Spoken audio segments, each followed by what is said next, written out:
avant même d'avoir pris ton billet pour le Japon, t'as peut-être déjà commis ces 5 erreurs. C'est parti.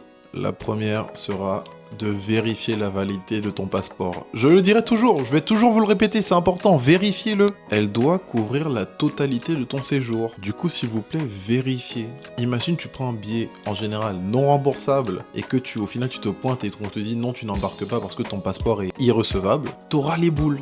Et croyez-moi que ça arrive à beaucoup de personnes. La première fois que j'ai checké les pourcentages, c'était hallucinant. J'imaginais pas le nombre de personnes qui font ça.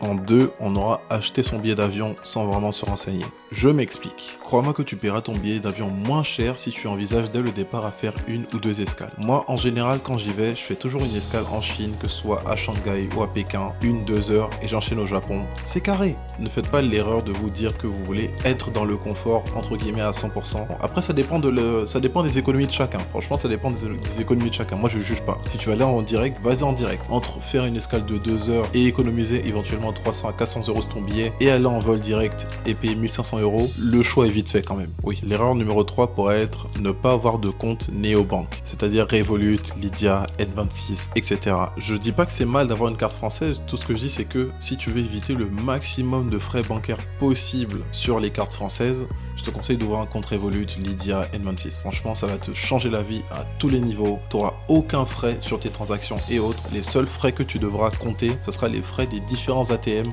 au Japon qui ne dépassent pas quelques centimes. Si tu vas au Japon, ça va te sauver tes économies d'une puissance incroyable. La 4e erreur serait de réserver son billet sans faire gaffe aux saisons. Je vous l'ai toujours dit, si t'aimes pas la chaleur, ne va pas en été. Si t'aimes pas le froid, ne va pas en hiver. Va au Japon sur une période qui te convient le mieux. Par exemple, printemps ou automne. Moi, je suis le premier à vous pousser et à vous aider à y aller. Mais s'il vous plaît, choisissez vraiment la période qui vous convient le mieux. La 5e étape serait de ne pas s'enregistrer sur Visit Japan Web. Mais après, vous êtes chanceux. Je vous ai fait une vidéo tutoriel dans laquelle j'explique étape par étape comment t'enregistrer sur Visit Japan Web. Du coup, n'hésite pas à aller la checker. Je te conseille de like, commenter, partager et de t'abonner parce que la prochaine vidéo, je te montrerai les 5 erreurs à ne pas faire une fois que tu as pris ton billet d'avion. Sur ce, on se retrouve bientôt pour de nouvelles vidéos.